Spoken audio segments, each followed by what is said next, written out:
मध्य प्रदेश के मंदसौर से एक ऐसी खौफनाक वारदात सामने आई है जिसने इंसानियत को झकझोर कर रख दिया है। यह कहानी है एक ऐसे रिश्ते की जो भरोसे से शुरू हुआ लेकिन विश्वासघात और मौत पर खत्म हो गया। मंदसौर के भानपुरा थाना क्षेत्र में पत्नी ने अपने प्रेमी के साथ मिलकर अपने ही पति की बेरहमी से हत्या कर दी। मृतक का नाम था धनराज नाथ। बताया जा रहा है कि इस हत्या की साजिश पहले से ही रची गई थी। पत्नी के प्रेमी पंकज चौधरी ने धनराज को बहाने से खेत पर बुलाया, जहां पहले उसका गला घोंटकर हत्या कर दी गई। लेकिन कहानी यही खत्म नहीं हुई। हत्या के बाद आरोपियों ने सबूत मिटाने के लिए बेहद खौफनाक कदम उठाए। शव को ठिकाने लगाने के लिए उसे टुकड़ों में काटा गया और फिर जलाकर पहचान मिटाने की कोशिश की गई। इतना ही नहीं, आरोपियों ने जेसीबी से खेत में गड्ढा खुदवाकर शव के अवशेषों को दफना दिया ताकि किसी को शक तक न हो। हत्या के बाद खुद आरोपियों ने पुलिस थाने जाकर धनराज की गुमशुदगी की रिपोर्ट दर्ज कराई और इस तरह पूरे मामले को भटकाने की कोशिश की गई। लेकिन कहते हैं सच ज्यादा देर तक छुपता नहीं। जब 3 दिन तक धनराज का कोई पता नहीं चला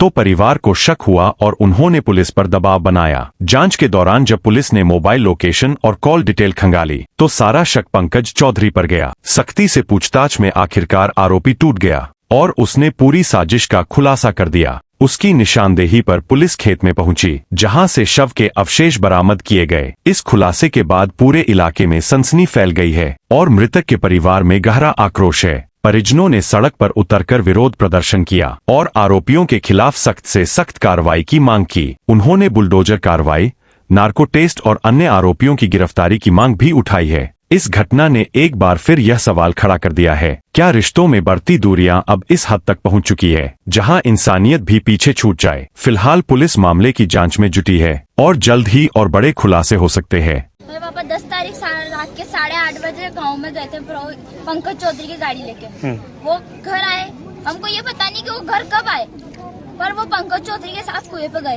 थे और अगले दिन हमने पुलिस में रिपोर्ट करी। अरे पुलिस हाँ ठीक है। मेरे पापा मिले ही नहीं। हमको कल पता चला कि उनको काट के जला के वहाँ गाड़ रखा कुएं पर, पंकज चौधरी के कुएं पे। अरे पुलिस क्या चाहते हैं आप? दोनों को फांसी होनी चाहिए। उनके घर अब भी हाल वहाँ लड़ने चाहिए।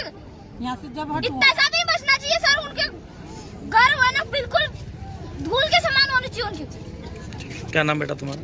दिलकुश नाथ। देखिए, भानपुरा के अंदर एक घटनाक्रम आया था जिसके अंदर पत्नी द्वारा और जो तथाकथित व्यक्ति है जिसके द्वारा वो मर्डर की घटना को कारित किया गया, इनके द्वारा थाने पे आके गुमशुदगी कराई गई थी। इसमें कहा गया था कि जो पत्नी है उसका पति काफ़ी टाइम से गायब है।